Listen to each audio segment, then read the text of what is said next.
Hello, welcome. Hey, it worked. So I had to reset my stream while the pre-roll was going, and I was worried that the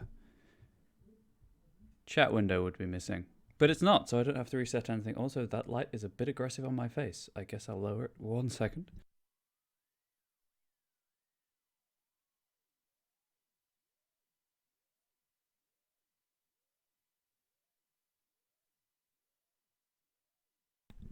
So, hello. How is everyone? How was your festive period?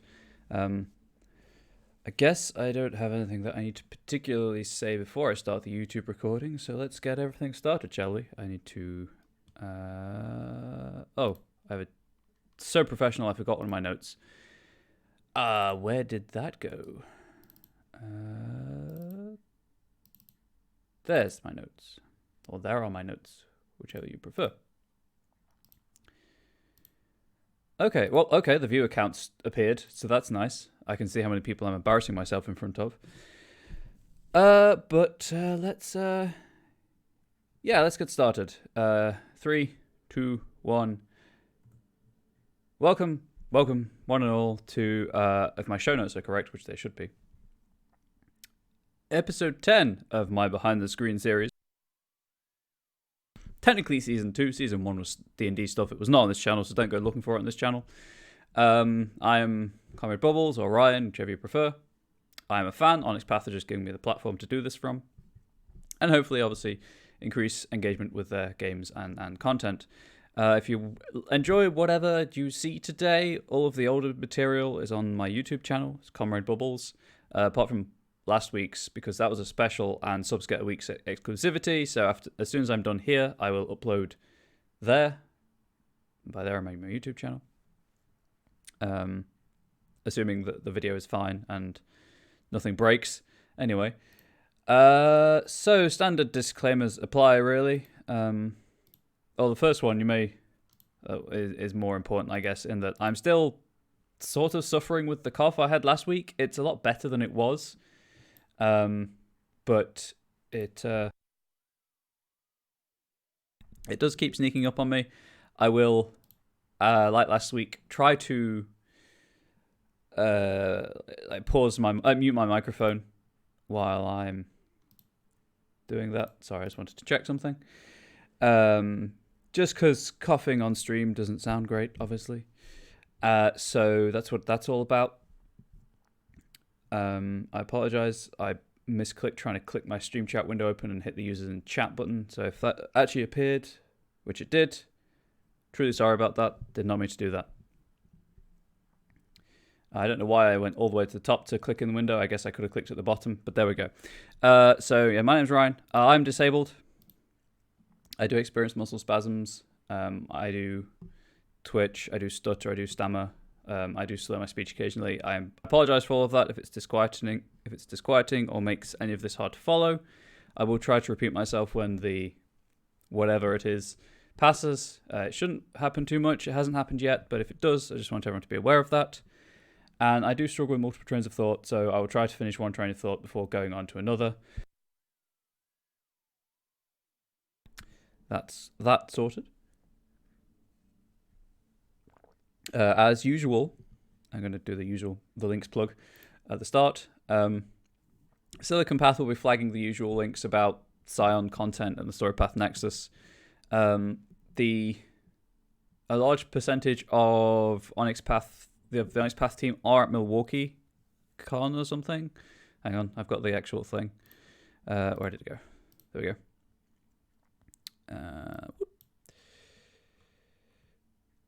Midwinter Convention in Milwaukee. So if you have any questions for them, they might be a bit slow at replying. But as ever, if you need to know any kind of project updates or anything going on in the world of Onyx Path, there's your Monday meeting notes for the week. I have noticed that the cough is less severe now, but it happens more often when I'm talking, so that's annoying. Monday meeting notes obviously just give you an update on how Onyx Path is doing on the week and kind of going forwards with project updates and whatnot. As part of that, somewhere down here, you know what? I'll just go to my notes. I've got the link copied in my notes. Not those notes, you idiot. These notes. I'm a professional. You can tell. As part of that, progress continues apace on the Cults of the Blood God Kickstarter for 5th edition Vampire the Masquerade. I will, read the blurb and stuff for that at the end, but just be aware that's still going on. You can still back that for previews and all of that good stuff. There are links to several podcasts and interviews and things about that in the Monday meeting notes anyway. But that's that. I think so far that's everything I need to talk about. Back to my show notes. Okay, so far over the 9 weeks now, about 18 hours, probably close to 19 with the amount of overrunning I've done. I've given you a general outline of introductory games. You should never really have more than 3 scenes in mind. If you get a bit more, that's fine. It works out. But if you're doing a one-shot, 3 is a nice length. With one scene being a low-stakes scene that gives people... introductory one-shots. One scene being low stakes, giving your players the chance to get to grips with the world, with the mechanics they might not necessarily be familiar with, all of that good stuff. A scene where they can explore and engage with the setting, find out what makes that setting unique compared to other games, and then a big climax to wrap everything up. And give you good memories and want them to keep coming back for more. So... that is how I've approached writing an introductory chronicle to Scion 2nd edition, which will go up on StoryPath Nexus as a pay-what-you-want model, with much thanks to the Onyx Path Twitch community, included prominently, probably like the front page, because I couldn't do this without you because of the ideas that you've all been giving me and stuff, and it's been extremely satisfying to create this with you and to show you the process. Obviously, I'm knowing they're finished. So far, I've got an outline, one introductory scene for each character, for each of the pre-gens, with something to connecting them all together. And then the past few weeks, we've been building the group introductory scene for player groups who might not be happy with the idea of having spotlight scene on the character. This is one where all the characters are together, they can interact with each other, get to know each other maybe, but just a chance to experience what your character does in the downtime, and kind of how the game can deal with downtime activities that aren't just straight up relaxing. So it's the Black and Crimson Food Festival. I believe last week I realized I typed Red and Crimson. Touring Festival run by a known Scion of Asia Legbara and is a celebration of life, good food, and family. Tells the country, brings joy to many people. Within its gates, music is heard, fun is had, and stories are told. And then within the festival, there are a few areas that we created. Music area, with a couple of things in it. Food area, games area, quiet area, a storytelling stage. And then after the PCs have had a chance to kind of get to grips with... after the players have had a chance to get to grips with the characters, with how dice rolling works. Had a chance to think about what their character does, kind of for downtime activities. Then a gang attacks the festival. And there are some downtime activities. Yeah. Yes, I'm on the right window. So that's that. And then last week, 31st, which was usually my off week for anyone who's curious about why I streamed then, it was just I was free to stream, and Onyx Path, obviously a lot of the regular content, a lot of the weekly shows are on hiatus over the festive break, so I was like, I can do something. Do you want me to? And they said yes, so I did. So last week we... sorry, one sec.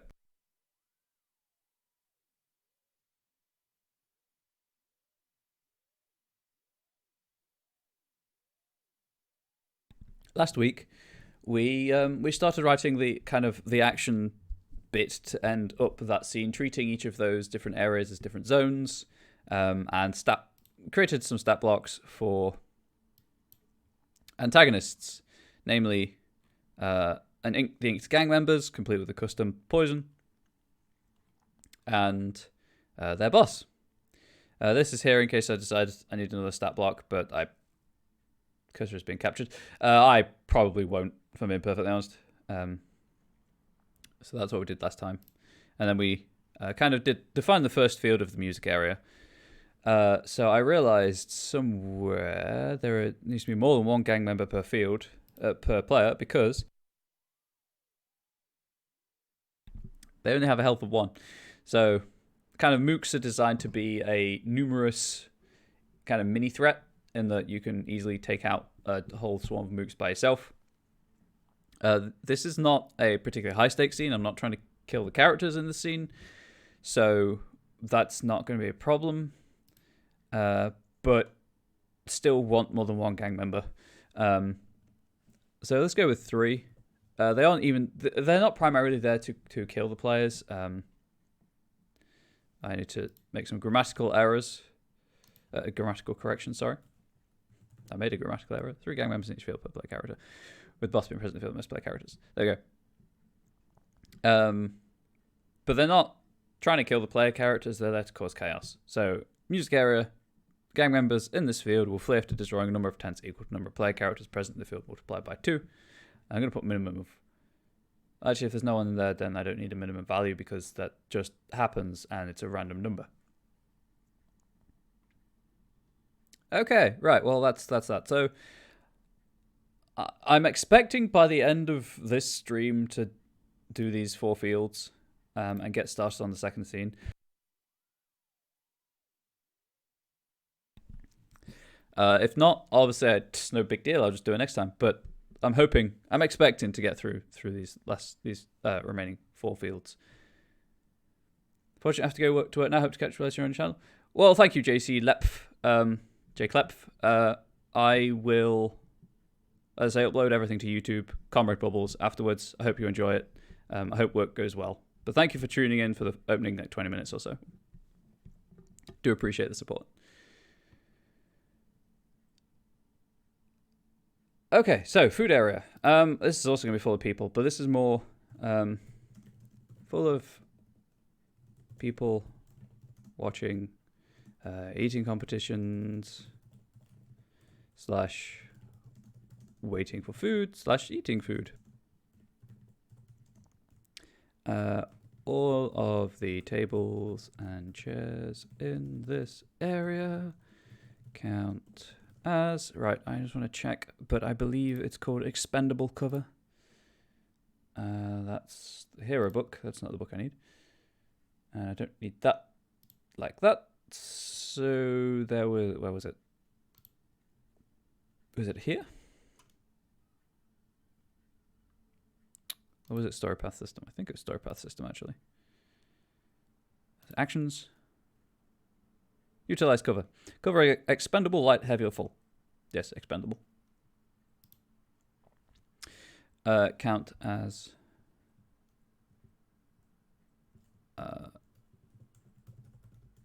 expendable cover. There are as many tables and chairs as needed.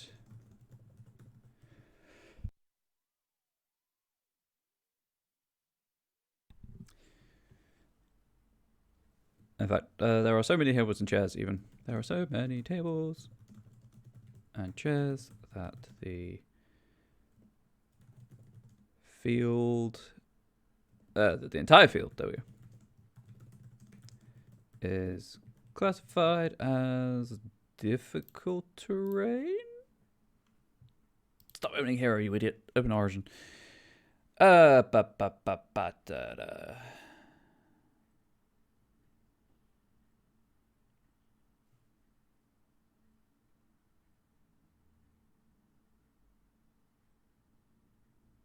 Yes, difficult terrain. Although, move is reflexive. No, it's pretty. I'm envisaging it as a pretty kind of clustered area with plenty of. I talk with my hands, so sorry if I hit the mic. Plenty of clustered tables and chairs and things for people to get caught up on, and the crowd's obviously going to cause problems anyway. So, difficult terrain. There are so many tables and chairs, as well as panicking members of the crowd. The entire field is classified as difficult terrain. Let's use this field to highlight terrain options. I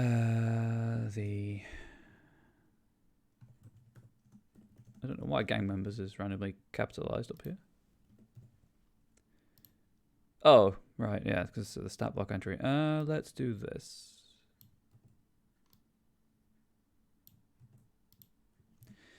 Gang members in... Oop. No bold. Bad. In this field will flee after causing number of fires equal to... That is nowhere close. I spell the word equal. Equal to... You might see a theme with these numerical values. Multiplied by 2.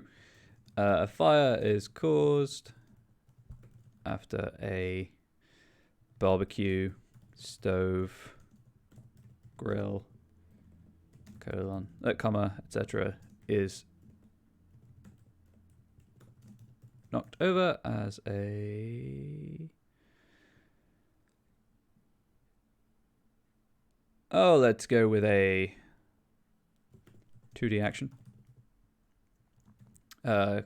Let's have a slight rider to that.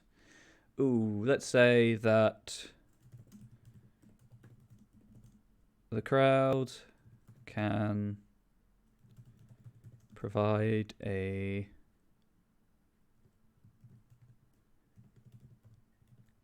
complication of up to 2 based on the SG's discretion. Oh, I'll change that to add the SG's discretion, but there we go.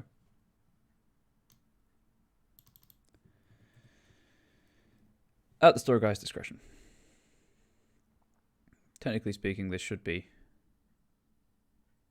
typed out, but I think it makes more sense to be a numerical value. And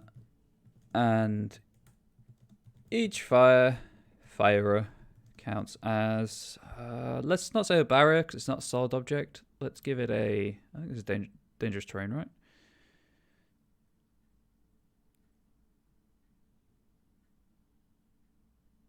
Yeah, dangerous terrain.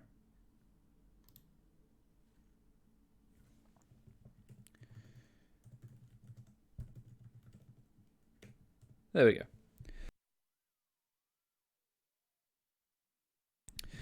Okay, so that's that. Games area. So that's where all of these things are happening. Again, the crowd is going to be a problem for heroes.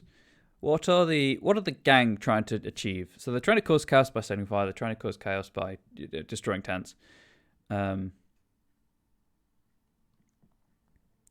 Games area. What would they be doing? I guess they could be stealing the prizes. I don't want to just be destroying stuff in every area because that's just boring. So stealing prizes, stealing cash boxes, that could work. Yeah, we'll go with that. So,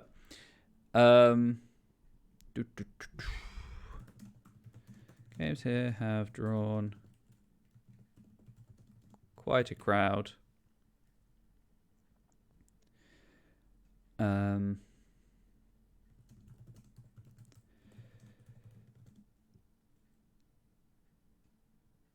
The game stalls have been set up in such a way that there is a series of narrow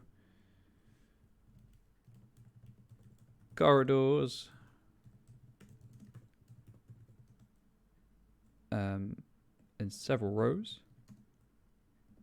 between them, spread over several rows. I guess characters. That's not how I spell character. Characters in each corridor gain, we'll say light cover against ranged attacks from characters in another corridor.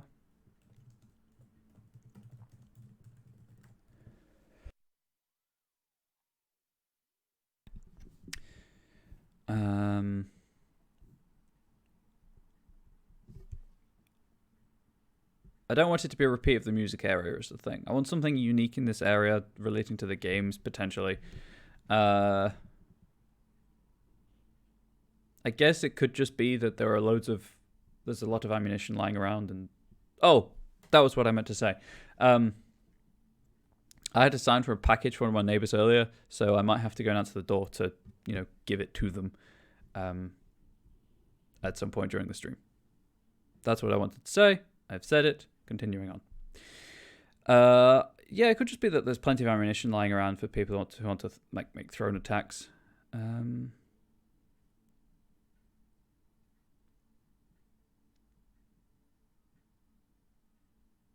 Yes, let's go with that. So, game stores themselves are a source of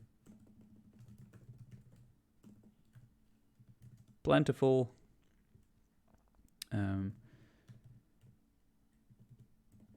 ammunition for thrown up.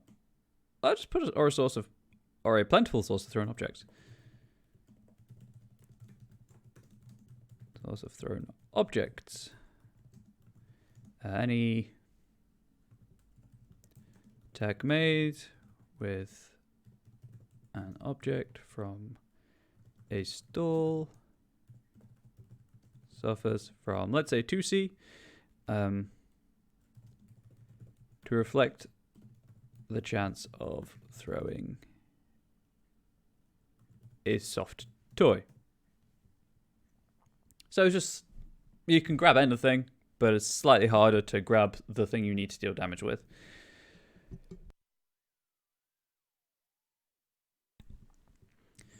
A few of the stalls also have objects which could be used as improvised weapons. I'm just going to have a quick check to see if there's anything regarding improvised weapons. I don't think there is, but obviously it's always worth checking.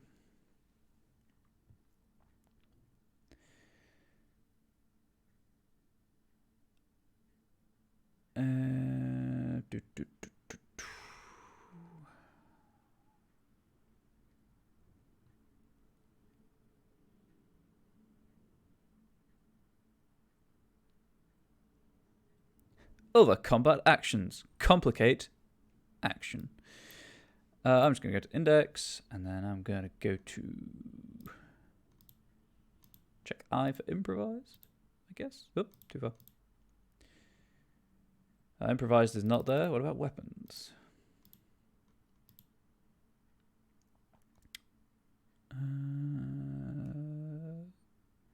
So improvised is not a weapon tag. I'm going to type in this page number, but I do not expect it to correlate to the actual place. Oh, it did. So weapon tags are basically weapon qualities. If you're familiar with weapon keywords from other games, and they tell you what it does, how far you can, like its range, and what kind of damage it deals, that kind of thing. So I should probably actually give some weapon tags.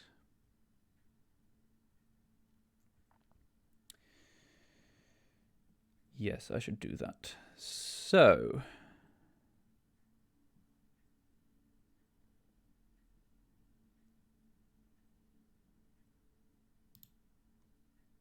oh, it's not going to be armor. So let us merely finish this first. A few of the stalls which could be used improvised. I can't be bothered to figure out the circumflex alt code right now. With a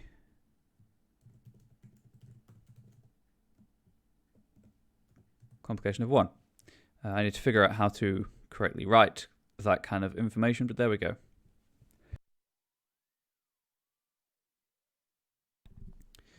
The thrown weapons have the following tags. Well, clearly thrown. Bashing. It's more like balls and things. Although I guess you could throw a plate as well. Put bashing or I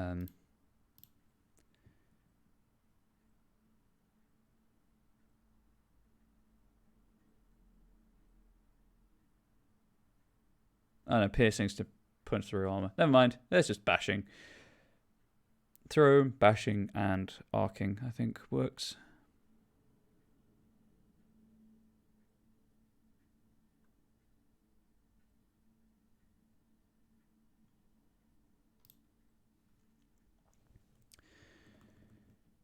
Thrown, bashing, arcing. Yep. Again, I can't bother to figure out circumflex accents right now. The melee weapons have the following tags. Probably also bashing, let's be honest.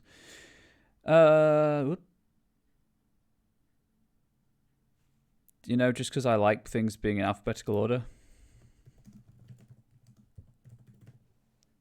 And I doubt I'm the only one. Just kind of get rid of all of that stuff. So it'd be bashing.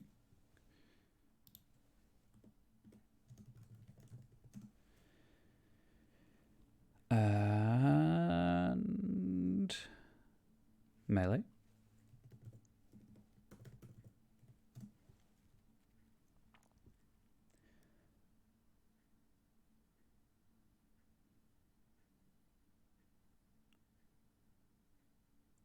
And then I'm thinking maybe reach, or like reach capital letters, or as in like it has this quality or this quality. Yes, we'll go with reach or two-handed. Two-handed isn't a benefit. You have to be wielding it two-handed to use it, but it's up to story guide discretion. The gang members in this field will flee after finding and stealing 2 difficulty.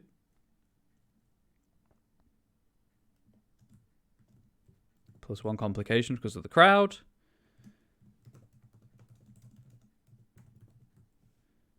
Oops, because of the crown. Yes, the king or queen is present at this fair, at this festival. Yeah, because of the crowd. A number of lock boxes with the game's earnings. Say it with me now, everyone. Equal to the number of player characters present in the field multiplied by 2. And there we go. Again, I can't be bothered to figure out ASCII codes or alt code for the circumflex E right now. I'll add that when I type this up properly. Well, I format this or format and layout, do all the layout for this. Quiet area. This is not going to have a crowd, unsurprisingly. So I just don't know what to do about this area.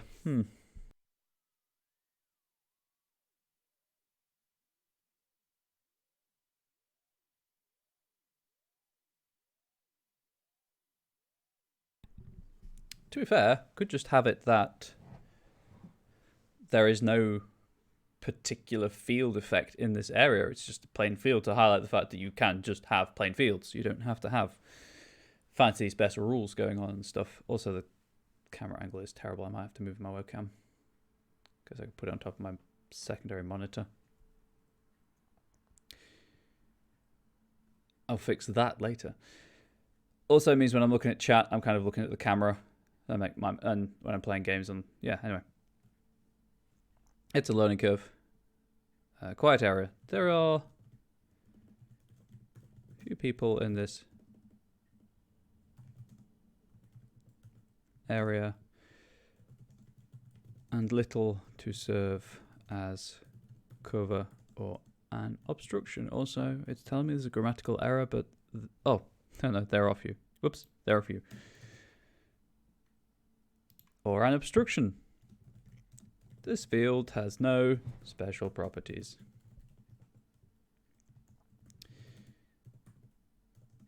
Oops. The gang members in this field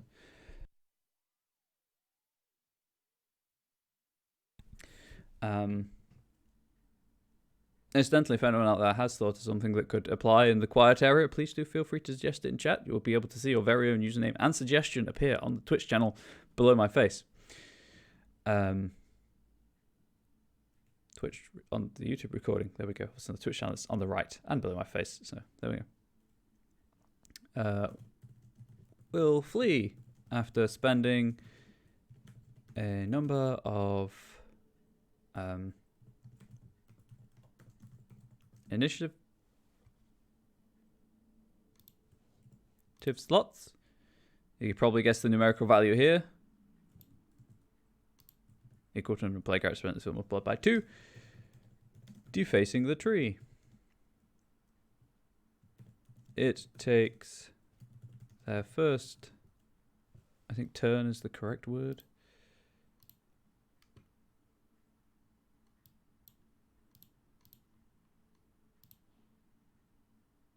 Where is it?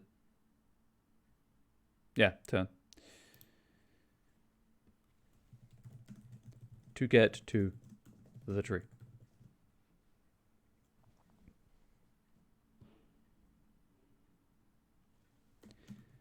And an additional turn to flee. There we go. How that defacement happens, whether it's spray paint or carving stuff into the tree, that is entirely up to the story guide. I've also realized that if I do move my webcam, I won't be staring at my ring light when I'm trying to address the camera, which would also be a good thing. Okay, and then storytelling area. This is where it gets a bit weird because there is a Scion in this area, and I don't want them to kind of steal the spotlight, although they are a sign of Elegbara. So how would I deal with this? And what do the gang want? Oh, the gang could be attacking the Scion. Actually, that's an obvious one. A crowd has gathered around the storytelling stage.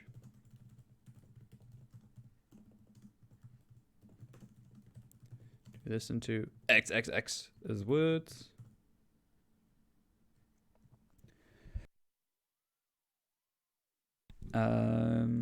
What else was in this area? Nope. Workshops for improvisation, storytelling, as well as a few publicity agents. Yeah. I go back to the cover idea.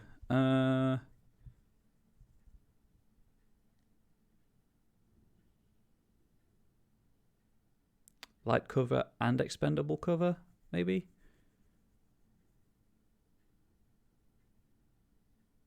With props that function as improvised weapons, kind of mix the three. Yeah, sure, let's go with that. The tents set up as workshop spaces can be used as light cover. Tables and chairs within them and scattered around count as expendable cover. And the props used in the workshops can be used as weapons. Using the tags provided above. Proved? It's not even... Okay, apparently I can't type when people aren't watching, so let alone when people are watching.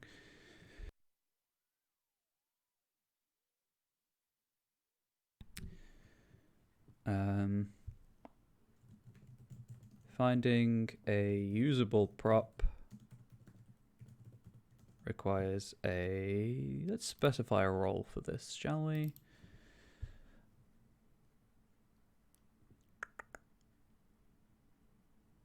I guess it'd be close combat or athletics. I think athletics is usually the kind of the thrown role.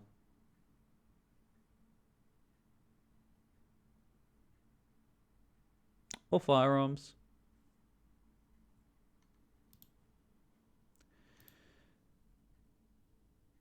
You are watching me, be unable to type. Well, thank you, Travis. I appreciate it. I hope your flight has gone well, or goes well later, whichever way around it is.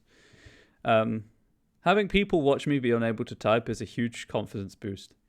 Let's say athletics / close combat. Even better. Firearms for ranged weapons. Thrown weapons. Oh, it's only 1.5 hour drive for you.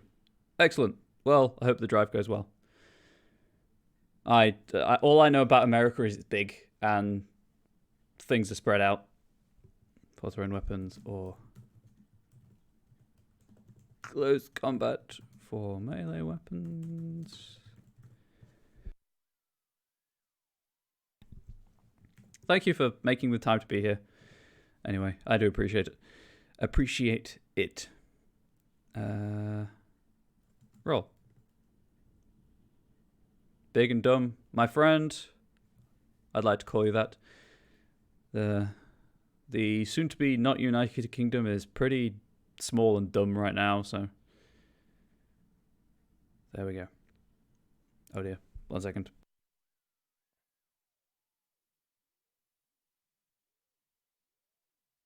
Anyway, politics. What? Let's not talk about politics on this. This isn't my channel. I shouldn't bring politics into anything. Roll. As...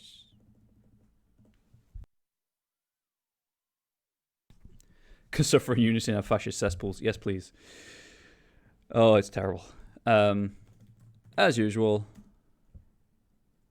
the attribute is left to player / SG discretion. Because again, this is all about introducing people to the mechanics, about teaching them that they can pick their own dice pools to some extent. It's such a good facet of the story path system. I said it right for once. I didn't say story guide system. Heck yeah. Anyway, the gang members in this field.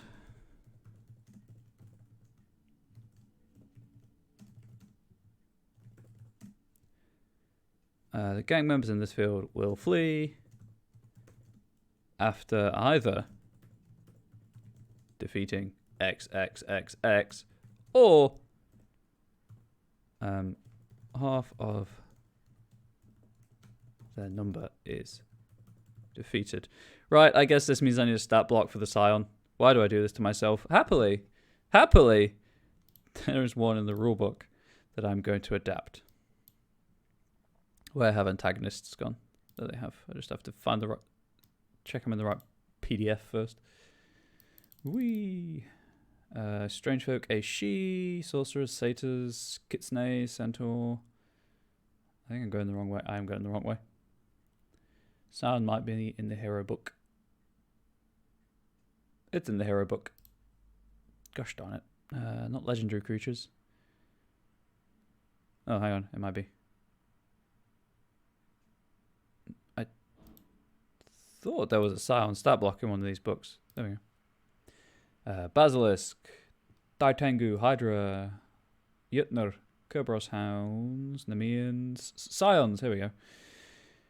I think there's only one example Scion. There is. Okay, this is a Nemesis level Scion. Oh no, there are two. What's a Nemesis? Also a Nemesis. Let's slide that there just so I can keep an eye on chat as well while I'm doing this. And then there's a zoom button somewhere.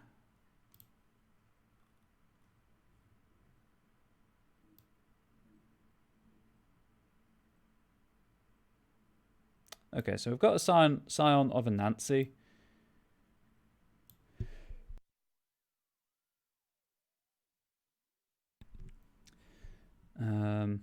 I don't need it Nemesis level. Let's So that's page 299. Go over here. Happily, I already have this. Where are they? Heroic archetypes. Foe. Let's do it as a foe.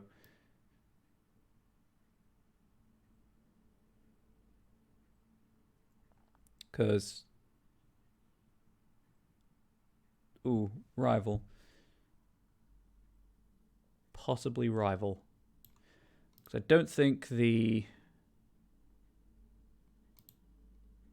monstrous archetype really works in this instance. Bear with me while I explain the differences between the two, according to my understanding of them. I could just use the villain archetype, I suppose.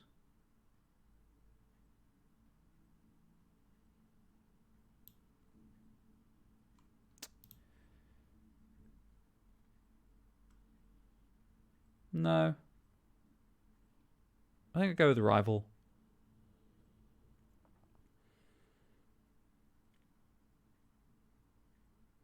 Yeah, go with the rival. So that when the...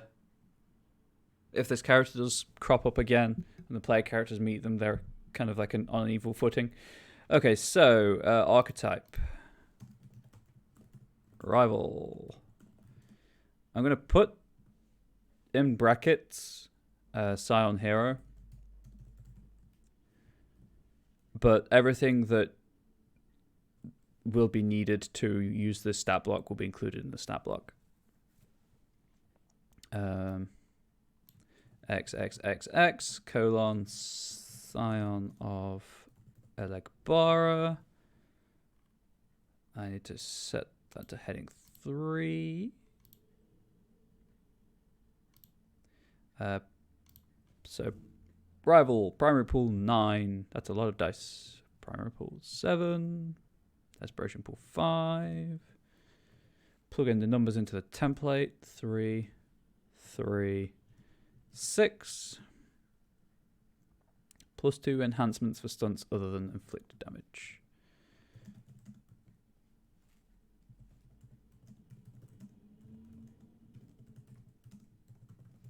So what that means is... Oh, there's the person whose package I have. 1 second.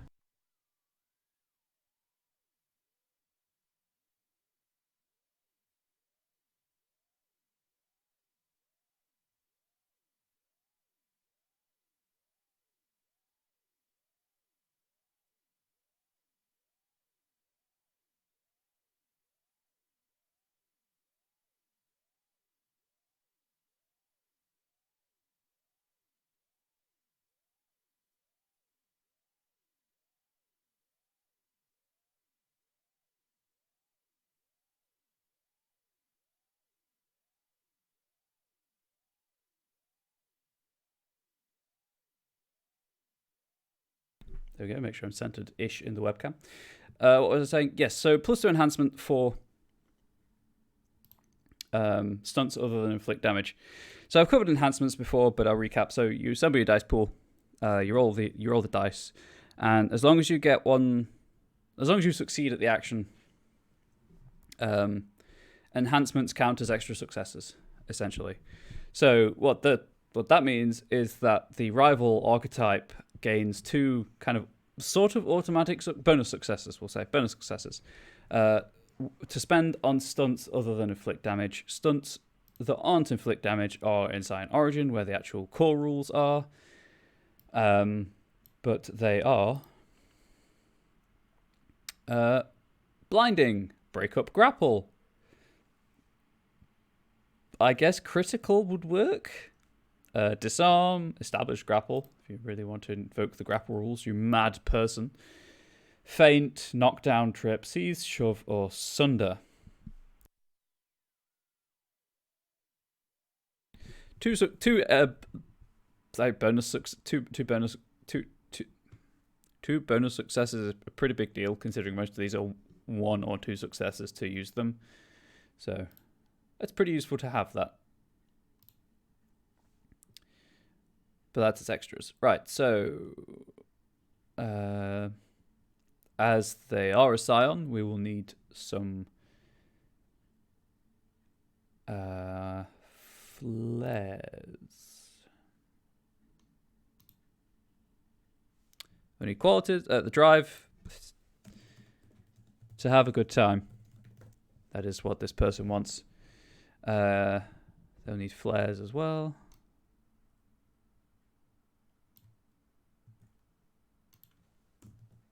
I've just realized if you only have one quality, it is a quality, not qualities.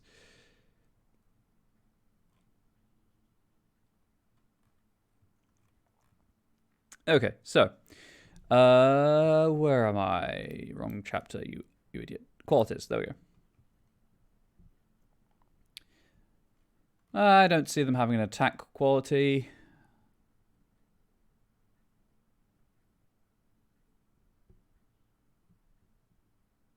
Shroud might work.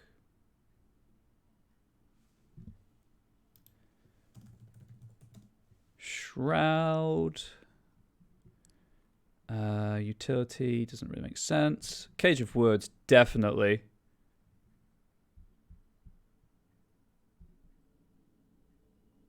So social quality.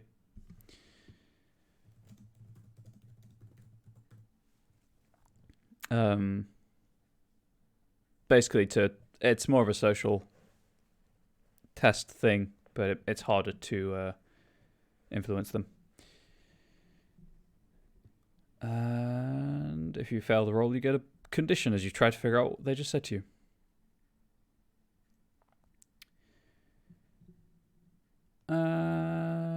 Let's also...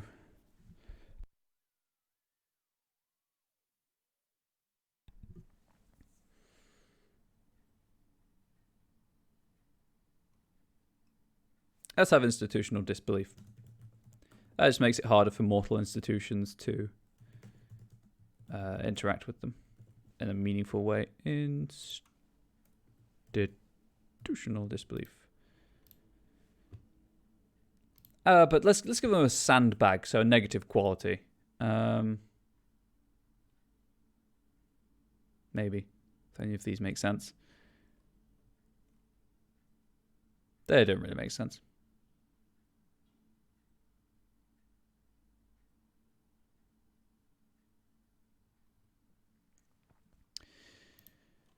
Whoop.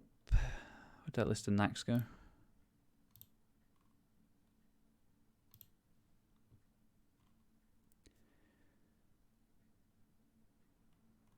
Let's see if any of these make sense.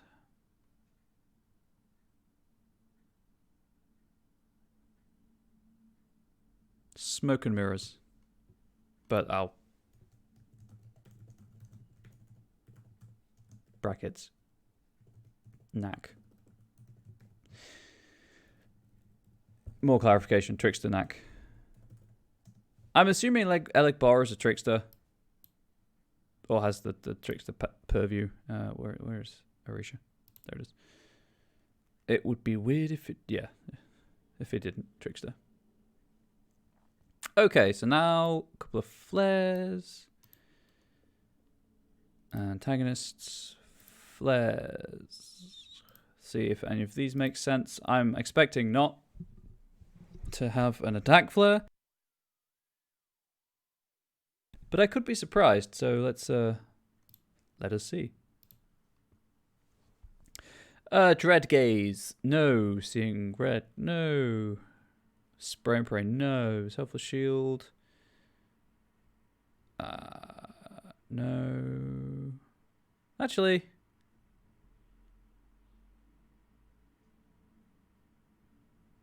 Yes. Flares. In brackets.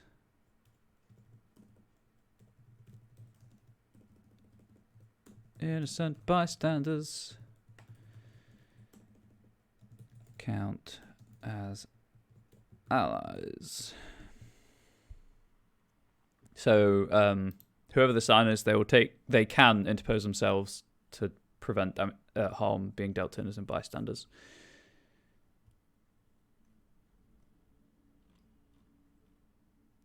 I think illusions.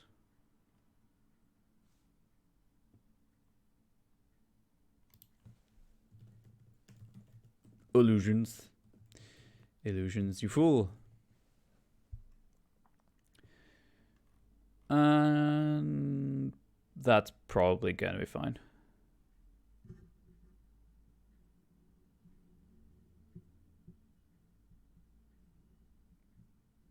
Oh, right. Social stuff. I'm probably just going to give them Hypnotic Charm.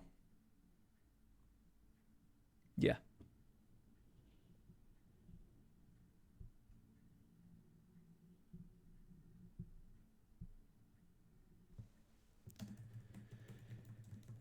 Hypnotic Charm.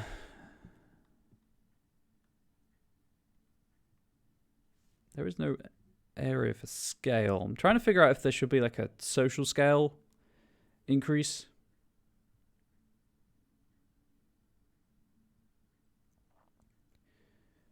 Potentially.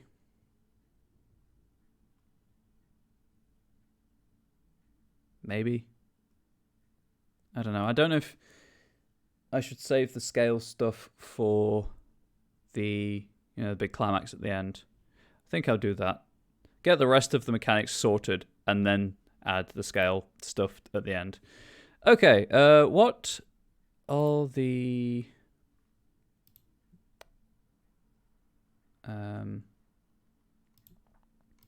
things like for... there are also higher level qualities and stuff in the hero book, but this is for people who have origin. I've just included the fact that the rival is in hero so that they're aware that it's in hero, but everything that you need to run this chronicle will be in this thing. I'm fairly sure that'll be fine. Anyway, what are the pools for these one?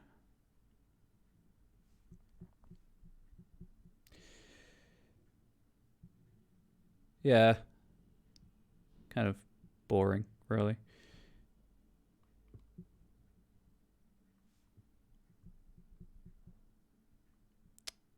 So, primary pool. Tell a good story. And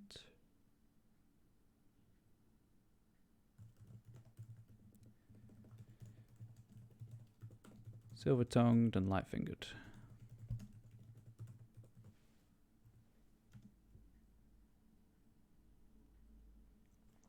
Secondary pool.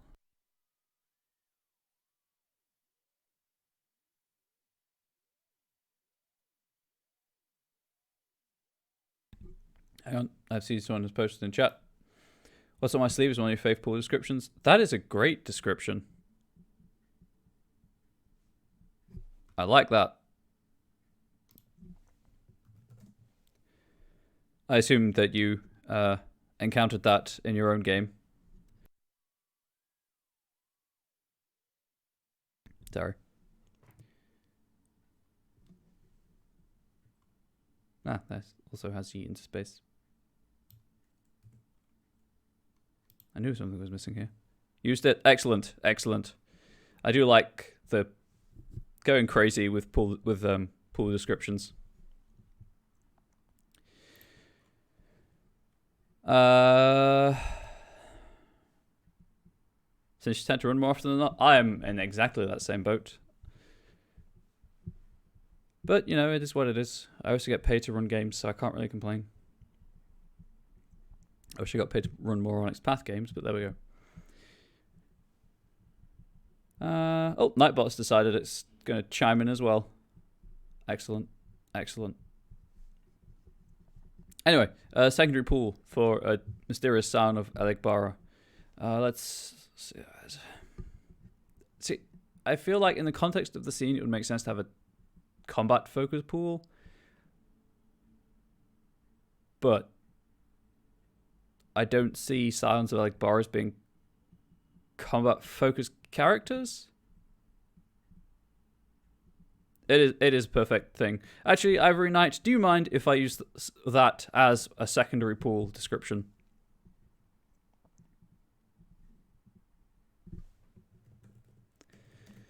looking out for the little guy. Which, for a Scion, is most mortal, let's face it. Also, I realize I shouted then. I'm truly sorry. But I'm going to take it. Thank you very much. This will be on, YouTube, and your contribution will be recorded for posterity. What's up my sleeve?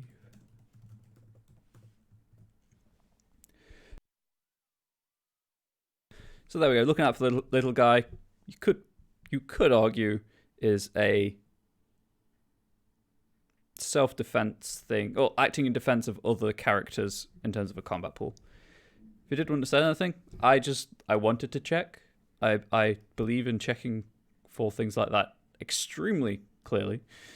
Let's just move that window so I can see it while I'm checking PDFs.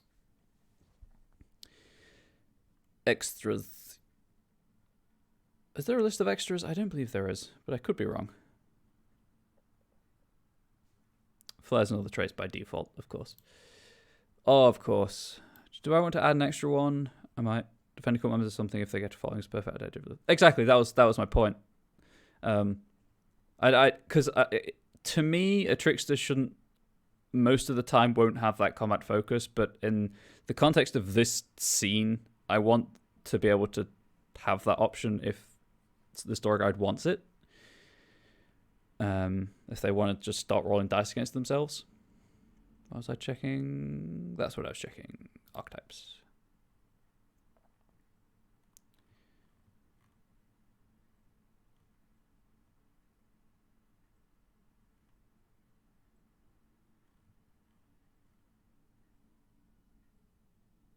Oh, okay. So it's just extra qualities, really. Are there any rival qualities that I want?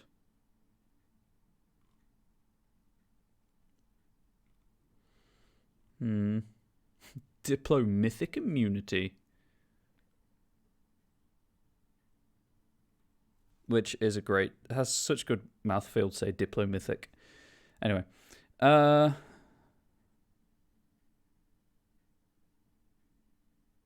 don't think so. I think that base 2E stunts for other than inflict damage. Kind of... maybe... Oh, it's difficult. It's difficult.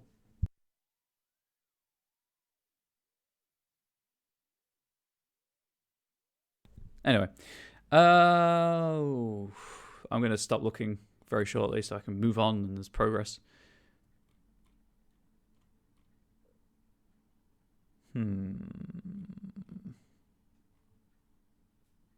Foe is just a professional. I've only just realised it just has a lower health and defense pool. You can tell how much attention I pay when I'm reading these books sometimes. Anyway. Oh, Titan Spawn.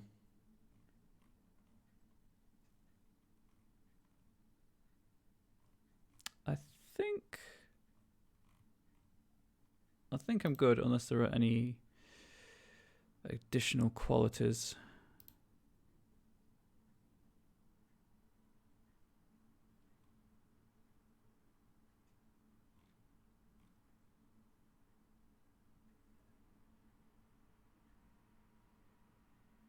There we go. Let's say honor bound.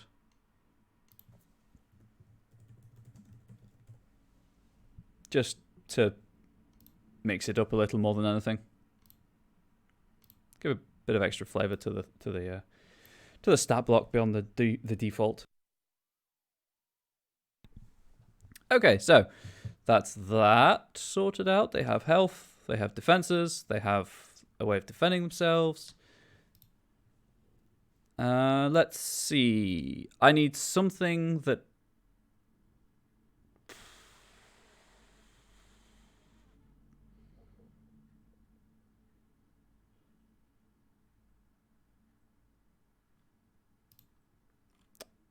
What did I do here?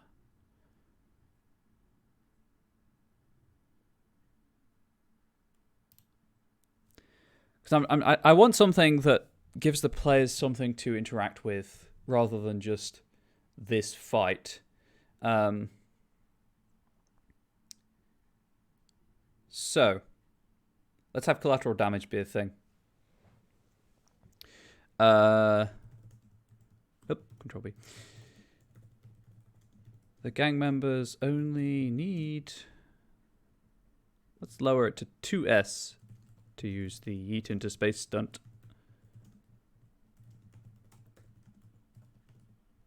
Stoonie. Against bystanders and objects in this field.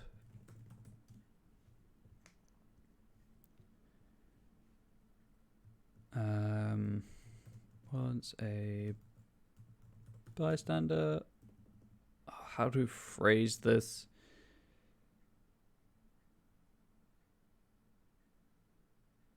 I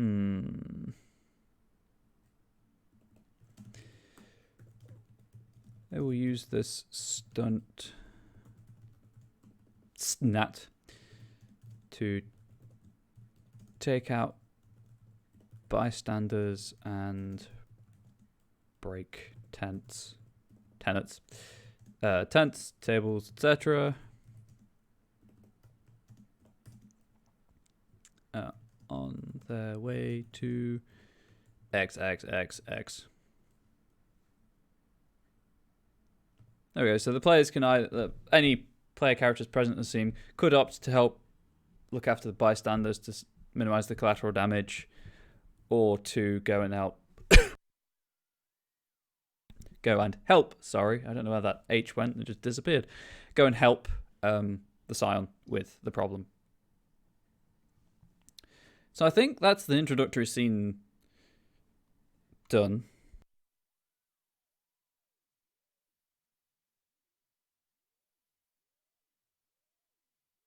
I think. I've got the fields defined, each of them trying to highlight a different aspect of the rules for action scenes. I've got a selection of games and activities that players can take part in. I was going to add a note to one of these. I can't remember which one. I was going to add a design note to. Here it was. No, I was going to add a design note here. The Scion is underpowered compared to other example Scions found in Scion. Hero to avoid the scene unnecessarily focusing on them. VTM question: Clan Sombra heart removal trick. Can you hide it in a dead family member? I am not qualified to answer that question. I am sorry. I have not even got the Chicago by Night stuff, which I believe has the Sombra in it. You'll have to ask around. 1 second.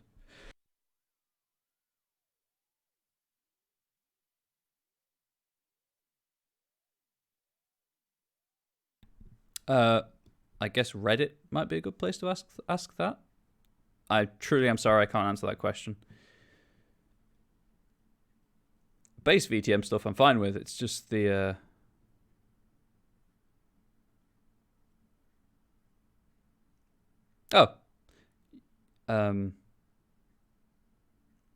the Discord would be a good place to ask that also. I will just do this. There you go. If you have a Discord account, that's the link to the Discord. You just have to scroll quite a way down, but there is a VTM channel in the Discord for you to check, where hopefully someone can answer your question. I'm sorry that I cannot off the top of my head. Silence on the power compared to other example signs found in Scion here to avoid the scene unnecessarily focusing on them. If they reappear, consider Building them as a... How is it Scion underpowered? Okay, so consider building them as a Nemesis archetype or using a full character sheet. The Scions in... My phone is ringing. I do not have the time to answer it right now. The Scions in Scion Hero, which I will just do this. It's way easier. Whoop. I think it's that window. There we go. And then we go to example antagonists. And we scroll down. I think, yep, went too far. These Scions are Nemesis archetypes. And have more stuff, really.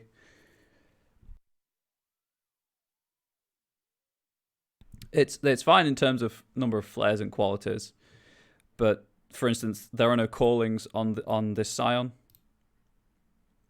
or purviews. I'm using the qualities and flare. Well, I'm using the flares to replicate their divine powers. I mean, look at the Scion of Divinus Julius. What is all this? This is a lot to keep track of as an stat block. So that's what I mean by saying it's underpowered. It doesn't have access to the to boons, really, and Nax, technically speaking, Hogzilla. Yeah. So, where is it? There we go. Nemesis also. Archetypes from it, so that sounds a bit more pre-visitation in a sense. Sort of. It's still a post-visitation Scion because there are known Scion in the fake fiction that I've created for this introductory chronicle. But because I want you to be able to have this chronicle, have Scion Origin, and that's all you need. I'm limiting myself to what's in Origin, and Origin obviously only has qualities, flares, and Nax to really use. Also, as I said in the Google Drive document and the design note, it's the focus isn't this character. The focus, I don't want to steal the player character's thunder. So yeah, sure, it's got more qualities than I would ordinarily give to a story guide character. That's the word I was looking for. It's got 4 instead of 3. But that's the only kind of concession I'm making with this stat block, template, what have you. Also, it has lower health, defense, and initiative than the ones in Scion Hero. But again, I want you to have everything you need in either Scion Origin or this. This isn't a quick start. This does require the rulebook.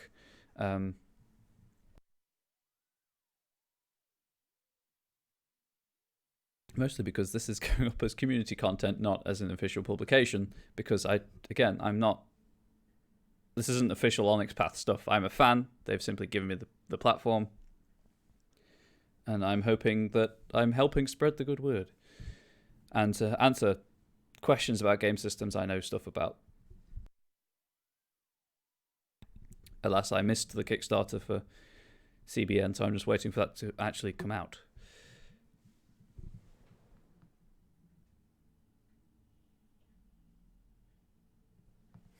Anyway, so I hope that answers your question. It's a post-visitation Scion built in pre-visitation rule mechanic, built with pre-visitation kind of building blocks, in a way.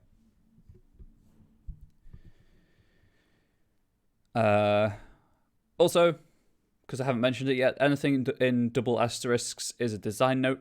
It will go either in a sidebar next to the relevant entry. I'm going to try and include some design ideas behind each of these stat blocks anyway. But anything that doesn't go next to its, parent, I guess, will be in an appendix at the end. What are my thoughts on Caitiff? I think Caitiff are fine. Clanless it's valid. I myself favor when I get to play or run. I find it easier to run for clans, certainly, but I wouldn't say no to cative characters. I also think if you're playing cative, it helps if you have a familiarity with the system, just in terms of building characters and whatnot. Sorry, there's that stupid tickly cough again. Okay. That's that. Gang members are all bolded, so I point you towards that thing. Let's do this.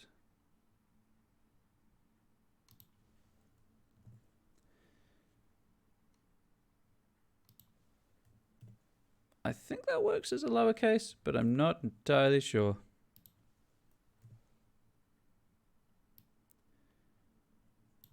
That's that. So I'm just doing a bit of tidy up while I'm thinking about how to approach the next section.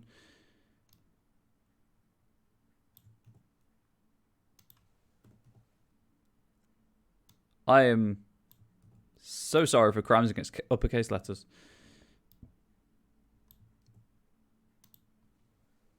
Right, so I think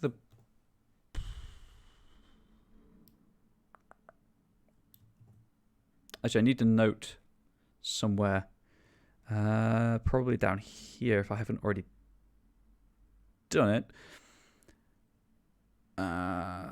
Basics of Science combat system and the initiative roster. There we go. Gang members are more interested in self-defense and destroying property than harming people, but do not care about collateral damage. Treat each area of the vessel as from fielding the field guidelines below and change the focus once the field has had 3 rounds, once all the antagonists are taken out, once all the player characters present in the scene are taken out.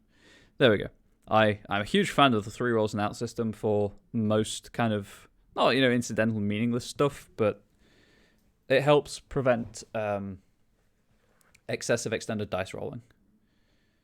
In my experience, I've used it for car chasers, I've used it for combat.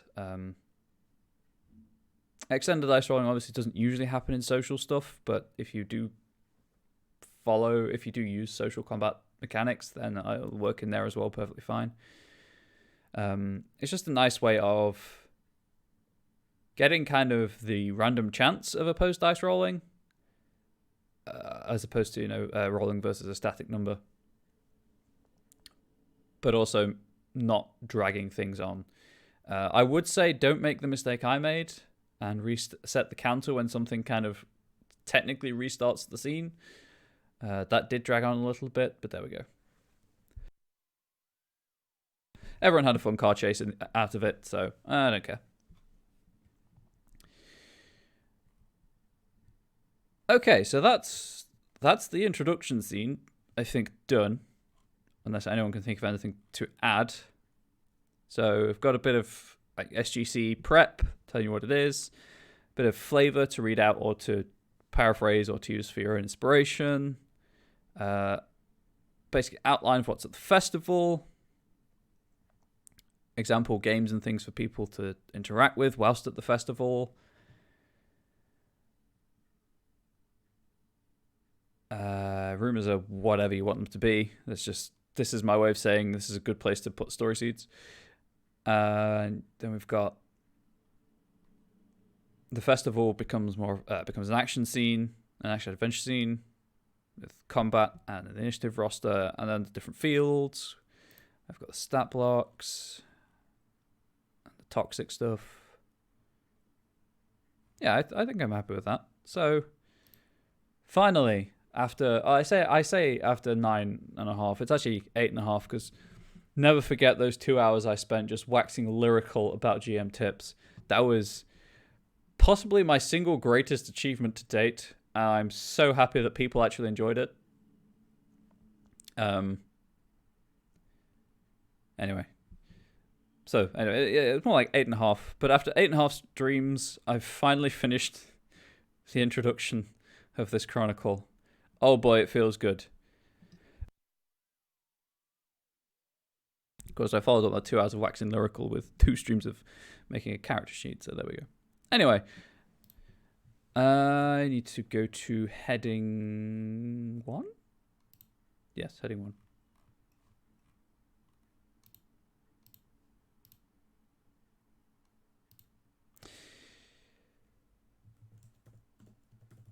Scene 2. Interrogation's kind of the wrong word. The investigation begins. What word processing program do I use? By habit, I use Word. However, this isn't Word, this is Google Docs, because due to the way in which Microsoft Word processes visual like output, video capturing software can't pick it up. It bypasses like all the video card stuff. I might be able to capture it now through.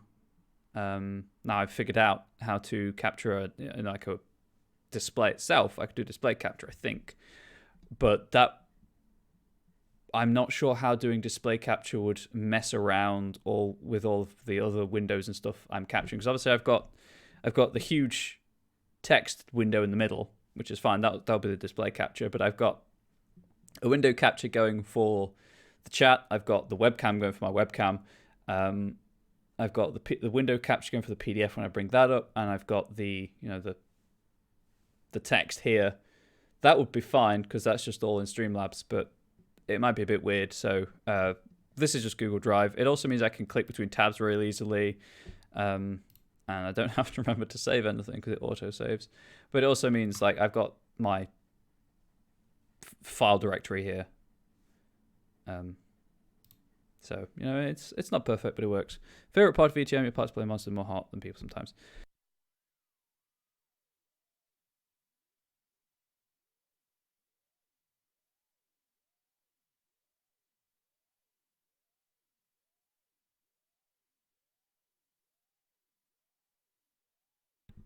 I'm a huge fan of the slow descent into madness that, is the humanity system.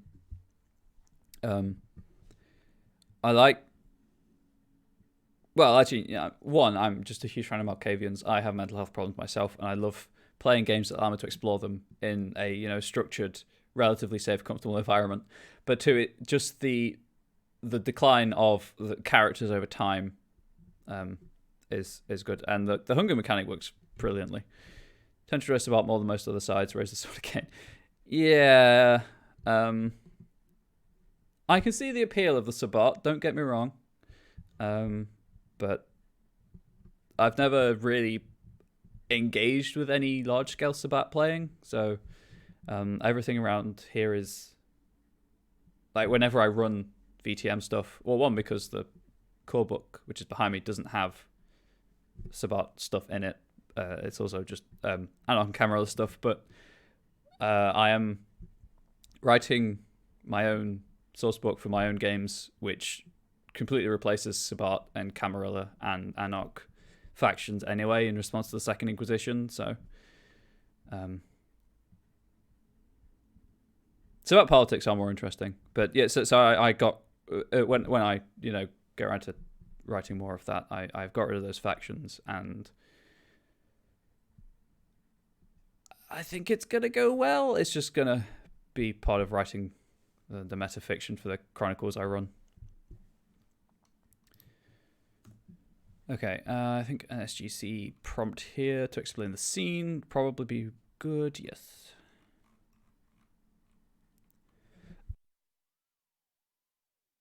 Also, I like how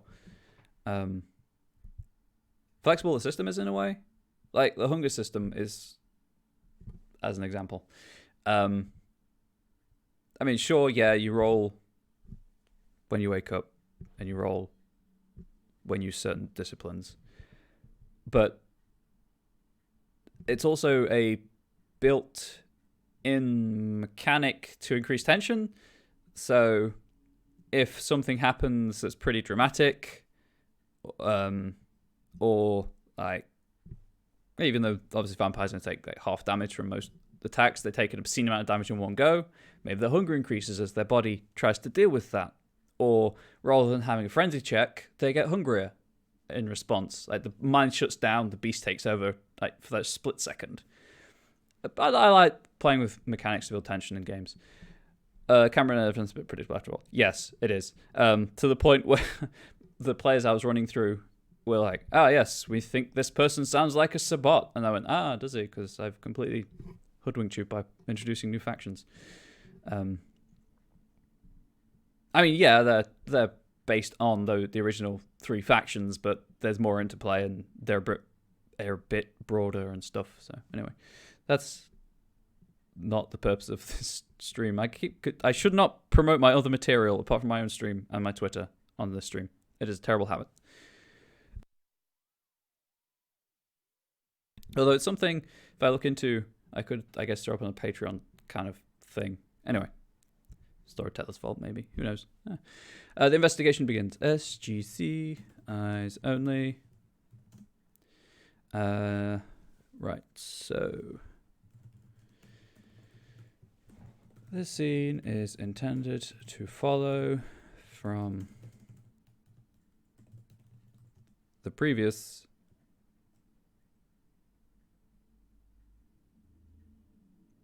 You know what? Let's have 2 scenes. Let's have scene 2.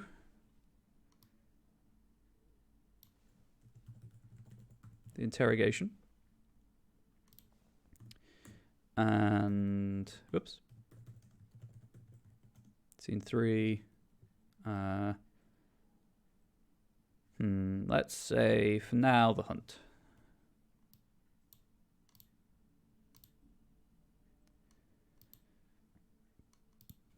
This scene and the one following can happen in any order.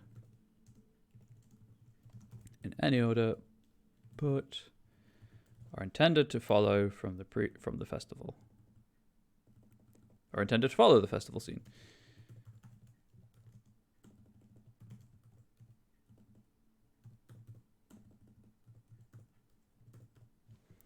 And then go up here. Scene 1.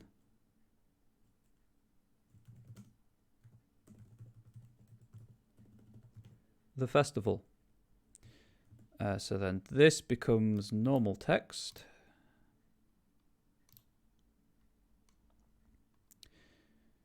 This scene is designed to function as a group focused. Nope.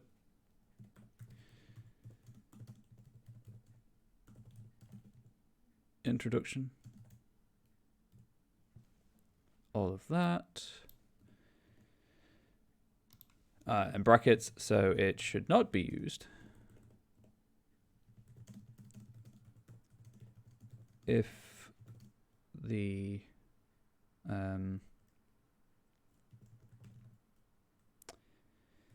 individual introductory scenes were used. I've seen the comment in the chat. I will. Oh, it's just Silicon Path. Never mind. Whoops. Is if the individual introductory scenes were played.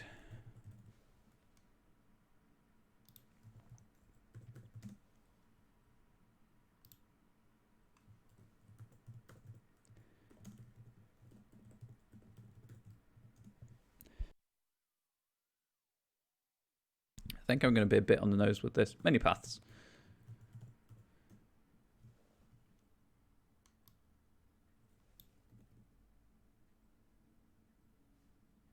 You know, my gaming fan doing a Britain by night soon. Look forward to try table London from night. Any thoughts? London from the second exhibition. Any thoughts on how? Well, obviously, as a Malkavian, you have access to the Cobweb. More information on that in Chicago by night. I do know that much. So, depending on advantages taken, you are more significantly better at communicating with other clan members. If you are kind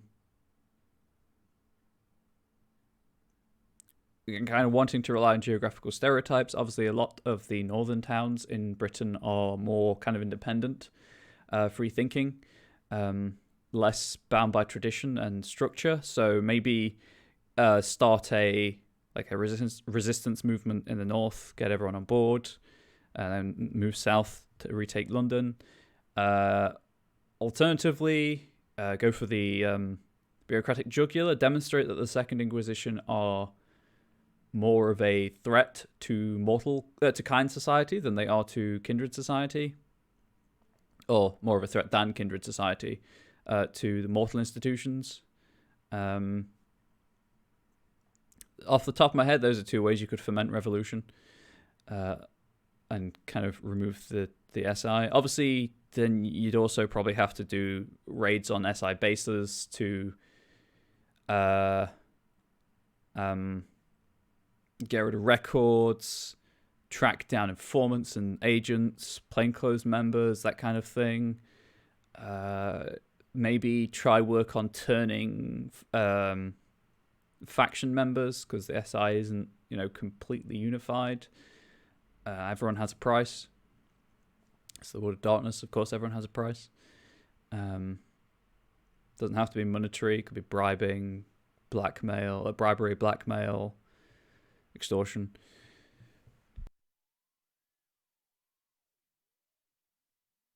I'd say kind of focus on an aspect of kindred society that you want to explore. So you like sometimes being more of a monster than a person. So, for example, that one, you could focus on embracing that side of things and maybe finding more monstrous members of kindred society to work as allies for the players who get stuff done like tangentially, as a demonstration of this way works. It might not be the most humane way, but it works. To get them kind of started on that, and then that to me kind of suggests more of a not, I guess, more overt than fomenting resistance, and that you find targets of opportunity, targets of importance, take them out, like assassinations, raids on Second Inquisition bases where it looks like maybe something else has done it. Try and pin the blame on Lycans, on Lupines, sorry. That kind of thing, perhaps. Or if they kind of start on the we're monsters, embrace it kind of road. But obviously, the vampire's all about both the beast and your humanity. So maybe start them on that road, and then have some situation come up where they have to behave more as people to resolve a problem. So have some more, as I say, of the bureaucratic stuff, going and investigating Second Inquisition, finding pressure points for that kind of side of things, and then maybe wrap it all up with, having done that a high level of research, just go crazy, killing everything, if that's kind of what you want to explore, maybe. I hope that helped give you some ideas.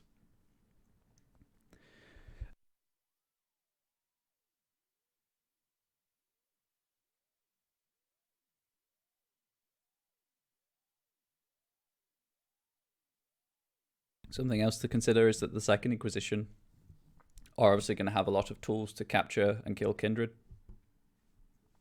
So maybe they get some. Maybe they decide to use it on their own kind. Maybe they decide to alter it to work against humans in a more effective manner. Also, what's to say that the Second Inquisition doesn't have some rather sketchy allies in the shadows who may be lupines, who may be kindred, who may be fae? Just going off the top of my head of the examples in the core book. Did any of that spark the creativity? I hope it was at least somewhat useful. SGC eyes only. Each scene is intended to serve as an introduction to a single character, and as such presents a suggested location, a suggested location important to said character. I have seen the comment. I will address it in a moment. That's an event important to said character. Handful suggest this. Yeah. That should be fine. So, 5 ways to use success in Scion games. a huge fan of custom stunts. Just why I've got Yeet into space. Also, that's a crossover. That's like a Easter egg to one of the other content creation thing, content creators streams on this channel.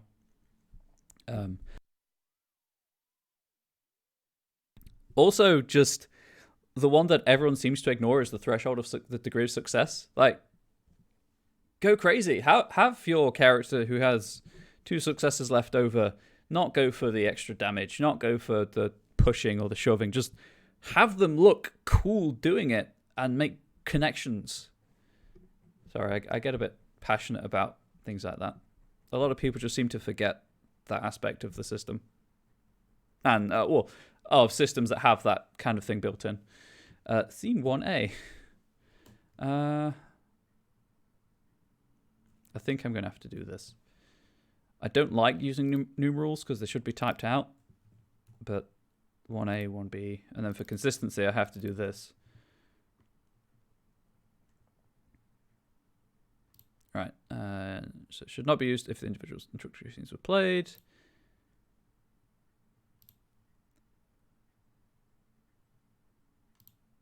I guess you could use it, to be fair.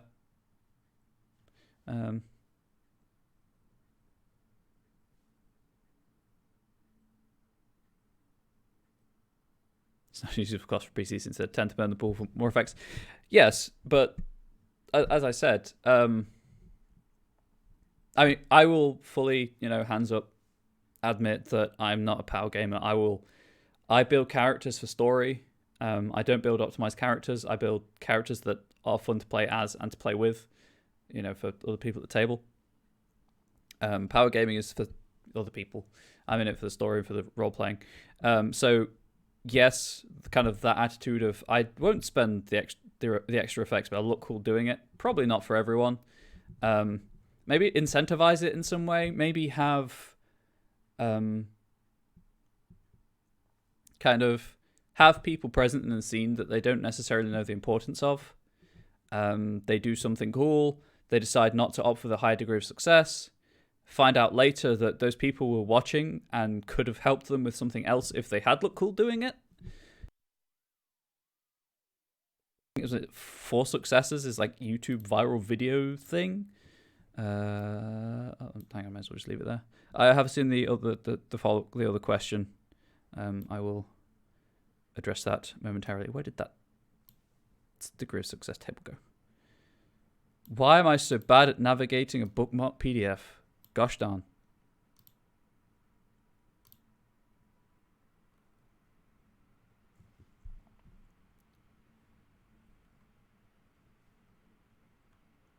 Yeah, that's pretty good. That's a pretty good way of explaining it. Right. Role-playing game rulebooks are terribly organized, universally. How could I forget such a thing? Is it rolling the dice? Level of complication, level of enhancement. Nope, it is not in rolling the dice.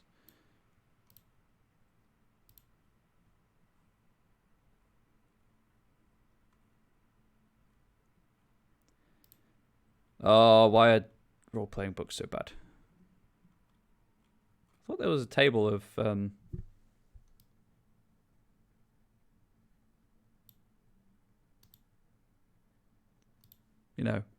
leftover success. Here we go.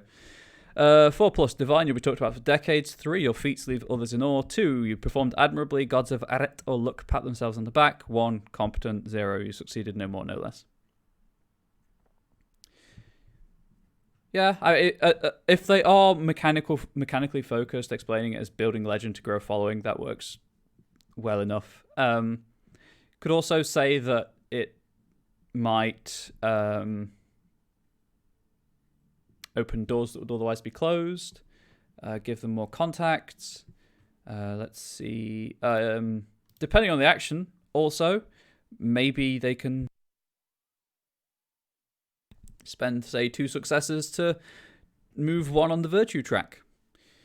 Or to... you don't want to give them more momentum. There's enough ways to create momentum in the game. I guess maybe if you're happy doing this kind of thing, it removes one from the tension pool, because they've performed so well that the scene itself kind of not the scene, fate is kind of taking notice of them, that kind of thing. Team is awesome as well. What's the map in the background? This map is Thedas. I'm a huge Dragon Age fan, and I found it at a con a few years ago and had to have it. And thank you for saying team is awesome, and I am as well. Alas, I do not have a team. I'm just part of the Onyx Path team, but I'll take the compliment and I'll pass it on to the Onyx Path folks via our streaming Discord. But yes, that's Thedas. There's this, I think, an architecture student who just sidelines as like a fancy cartographer, I think, or an engineering student or something. I can't remember anymore. As I say, it's been a few years. I've lost the business card.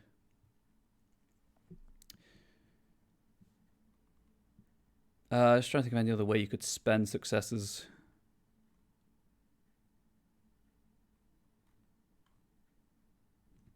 That isn't, already built into the system.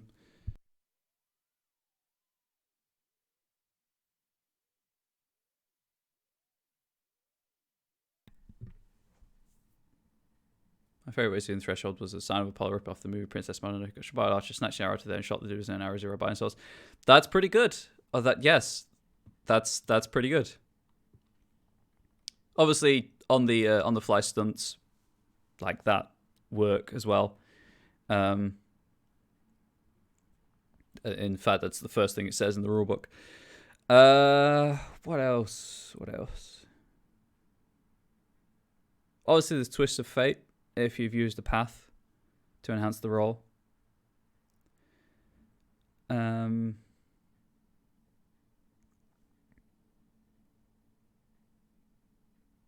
For those of you who don't know, so threshold successes are the extra successes after you've succeeded and paid off complications. Twist of Fate, if you use your path to enhance a roll, the Twist of Fate lets you kind of define something in the scene.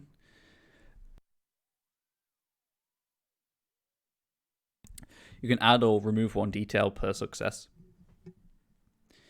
But you can't contravene what's already happened, what's already been established. So it's largely the stunts or paying for degree of success. But yeah, removing tension, just wowing people. I mean, if it's obviously it depends on the context of the action as well. It depends on the context of what the dice were being rolled for. But I would be tempted to say maybe 2 successes generates a piece of expendable cover nearby, that was always there but has just never been paid attention to, or 2 successes allows you to do something minor on your next turn reflexively. Who knows? Maybe 3 successes for a reflexive action, or if you haven't yet moved, those extra successes give you a bit of extra speed, or something like that. Maybe, who knows? Maybe spend all of the threshold successes and get 1 E on your next defense roll till the start of your next turn. That kind of thing. Obviously, without context, it's difficult, and the system is great in that it's so flexible, but it sucks in that it's so flexible because it's hard to provide concrete ideas. But I hope, it sort of answered your question in a way.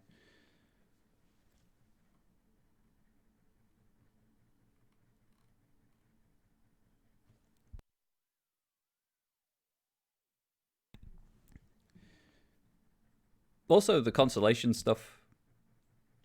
Obviously, the chance meeting would be covered by important people being there, but fateful encounter, it obviously depending on context again, and unlooked for advantage would work.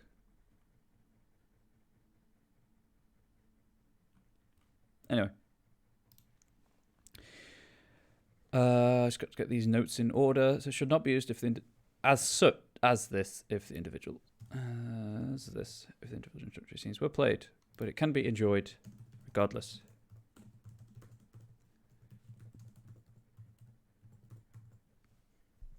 Could I give the characters boost when people in them because of the skills? Yes, exactly. Things like that. So that would probably be an enhancement on a future role, on like a future social role, or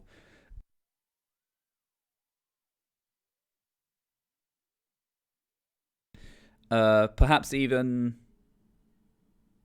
if there are enough threshold successes, they can attempt a roll that's failed previously in the scene that you said at the time you couldn't attempt again. Or there was something else on the tip of my tongue. That was it. So I see collateral damage. Maybe it helps to alleviate some collateral damage in the scene based on what else is going on. But it can be enjoyed regardless.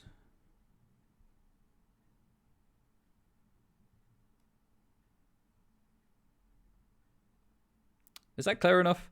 The scene is designed to function as a group-focused introduction, so it should not be used as this if the individual introductory scenes were played, but it can be enjoyed regardless. Is that clear enough? Like, to say that you can run the scene anyway, but can be enjoyed regardless by removing the action subscene at the end. There we go. Because the introductory scenes have the gang members involved. So then you go to the festival where nothing happens. They just enjoy a festival. And then the next scene is... Well, the interrogation scene is a police call for witnesses to this gang. I think that works. Cool. I'm glad it's clear enough. I worry. Also, I keep scrolling like an idiot when I can just click. They're intended to follow the festival scene.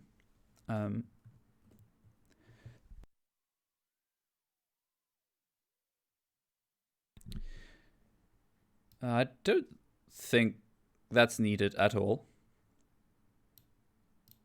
Well, I guess if you're using this along with other material or with your own material, then you could use this technically anywhere.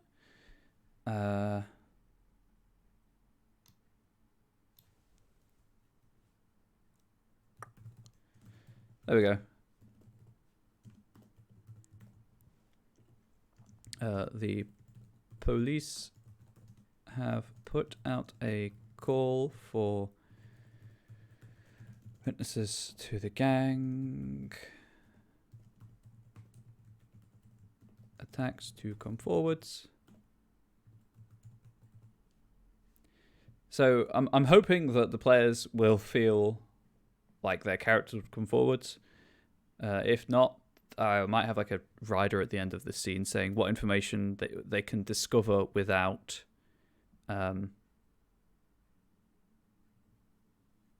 going. This is for Scion. Second edition specifically. This will be a product that you can purchase to play through your very self. I would offer to run it for the channel, but I don't know if I have the time and stuff. Alas. Police have put out a call for witnesses to the gang attacks to come forwards.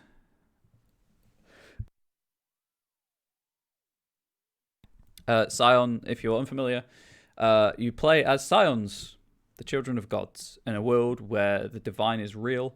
And by the divine, I mean, I'll just read off the list from the book. The pantheons of the Aesir, so Scandinavian gods. The Manitou, Native American gods. Theoi, Greek. Netja, or Theoi is Greco-Roman. Netja, the Egyptian gods. The Kami, the Japanese. Tuatha De Danann, the gods of Ireland. The Orisha, the Yoruban pantheon. African, but Africa is a very broad, very large country. There are They're the pantheon of a people from Africa. That's the best way of phrasing it. The Dewa, so the Indian pantheon, the Shen, it's the Chinese celestial bureaucracy, and the Teotl, the Mesoamerican gods like Tlaloc and Quetzalcoatl and people. And you play the child of one of those. You can play other things. You can play what are called legendary creatures. So, for example, Origin, which is the core book that you absolutely 100% need. You can play Kitsune, Satyr, Therinthropes, Wolf Warriors, or Kusith, which are, I believe, dogs or cats. Dogs. Yes, talking dogs. Oh, that's how you prompt that Silicon Path. Okay, that's good to know. I really should have expected that, and I don't know why I didn't. But that's what the game is for. That's a brief overview of the game, and you go around battling titans who are trying to break free of their prisons, essentially, because they're not evil. They just don't care what they do. They have their own kind of urges and drives to fulfill that quite often will result in devastation. Hope that answered the question at least.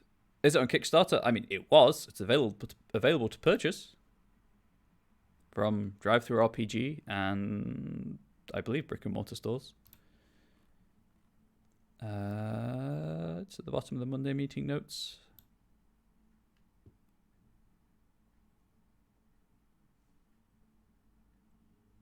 There's even a neat bundle right now. Yeah, Studio 2 Publishing publishes the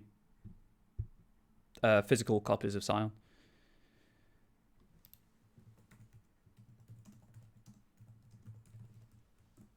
There is also, if you have a phone, you can get a phone PDF of the core book, which I haven't got the one for Scion, but I've got the one for...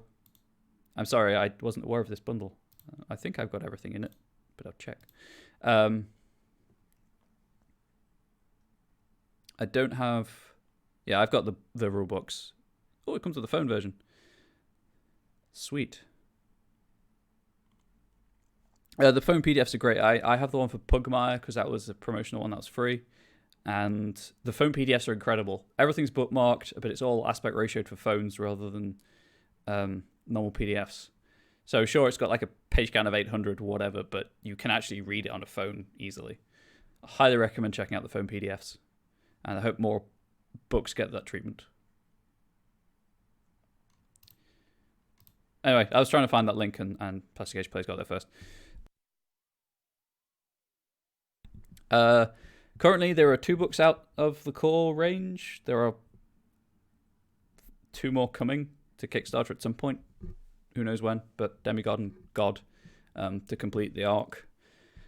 I'm so excited for those. And this this chronicle that I'm writing will continue to Hero, which is the next tier. And then when Demigod comes out, I'll do a Demigod one. And when God comes out, I'll do that one. And Dragon. I know less about Dragon, I'll be honest. Is that supposed to be one of the core books? Because I know there's the companion as well, which I'm excited about for Yazata stuff. I think that was the right name. The right pantheon.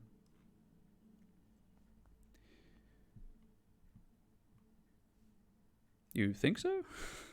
The trouble was I did a group Kickstarter with a friend and all of that stuff went through him. Demigod's in development, which is pretty hype. That's a Neil question. I'm just reading through the Monday notes. Scion Dragon, manuscript approval stage.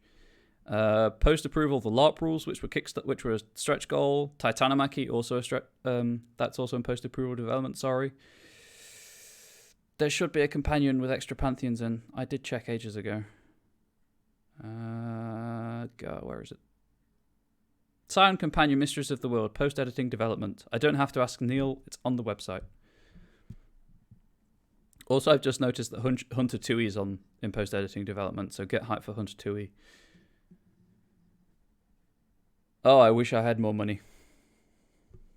There's so many things, so many Onyx Path books I need to get, like Cult of the Blood Gods and Chicago by Night, Deviant when that comes out, because that was a blast. Anyway, on that note, you got to bounce. Enjoy the rest of the show. My show is going for 5 minutes, but I hope that your drive goes without incident and that you enjoy the con.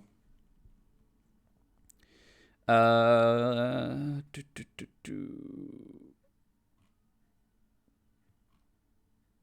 was going to say something. Yeah, if you are ever curious about other Onyx Path games, they're all up on the Onyx Path website, obviously, onyxpath.com. And then /category/worlds should take you to a master list, I believe. But I could be wrong about that. Again, enjoy the con. I hope it goes well and that there's plenty of Scarred Lands interest. I'm very interested in the Player's Guide myself. I was thinking I might do something for Scarred Lands after I wrap up this Scion Chronicle stuff. Anyway, where you'll obviously see the whole list of Onyx Path games. Right, finish up the story guide notes here and then probably wrap up. Police have put out a call for witnesses to the gang attacks to come forward. We get the books because I like the feel of them and how books age over plus. Yes, I only check the PDFs during these streams because it's just more convenient. I have the books on the bookshelf behind me. That's what I use when I run games and stuff. For gang to witnesses, the gang has to come forwards. Any PC who does come forward will find themselves at the wrong end of an argument. This scene can lead into the hunt.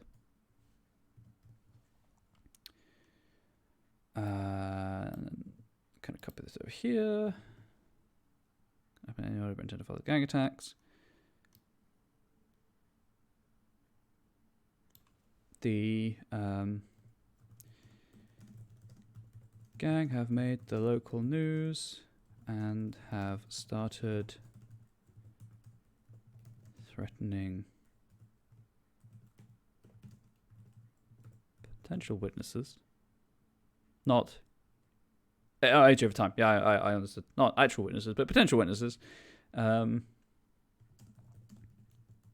PCs may have heard something as the gang fled the festival, which can lead them to more information. And then this scene can lead into the interrogation.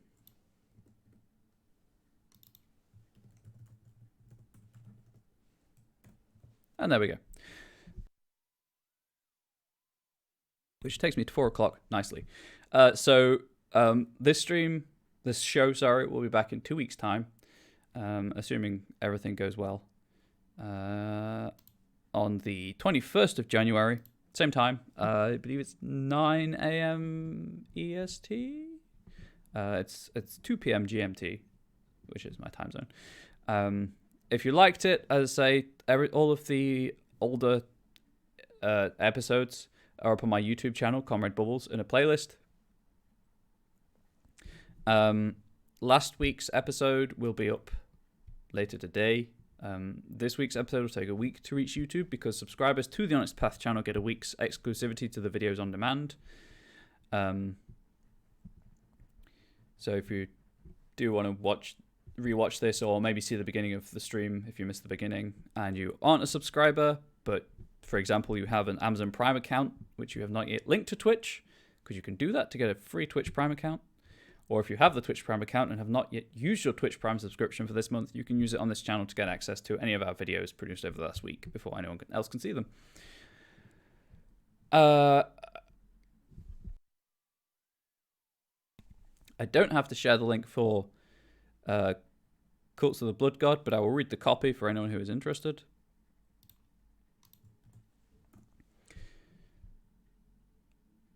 Where did that go? So there are 9 days left, as Clanbane pointed out. It's at $120,146 of it's over 400% funded, which is great.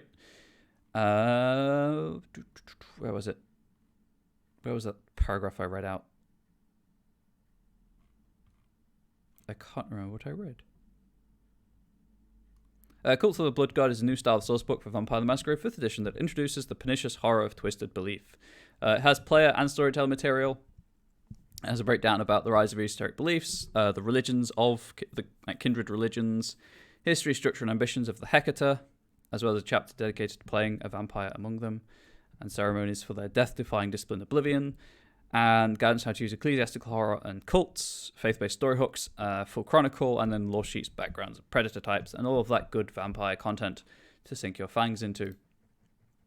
Any news about Kickstarters, about product development updates, about Twitch channel stuff, about interviews, podcasts, convention appearances, the fact there's a dice rolling app, all of that stuff can be found on the weekly Monday meeting notes update. There we go. Highly recommend checking it out, even if you're only interested in one game line. There's usually, even if it's just keeping an eye on the progress. If you scroll all the way down to the bottom of the Monday meeting notes, it has a weekly update on project progression and what stages of production the various projects are in. Also, you get sweet art every week. It's not free, obviously, but you can see the art from books and things, and it's always worth checking out for news. Highly recommend joining the Discord if you're not already on the Onyx Path Discord. There's always people there to answer rules questions. There's looking for group channels, whatever.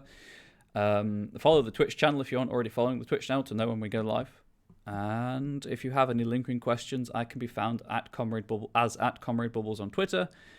Comrade Bubbles on Twitch, where I just stream gameplay, video game stuff, but I'm always happy to talk about role-playing games, can answer questions about role-playing games and GM tips and storytelling generally, and how to use mechanics in unintended ways or build upon them and things like that. I'm always happy to answer those kind of questions and have those kinds of discussions. And I believe that's it. So thank you for being here. Thank you for watching. Hopefully you enjoyed the material. And I will be back in 2 weeks' time. I'm going to swap over to the pre-roll.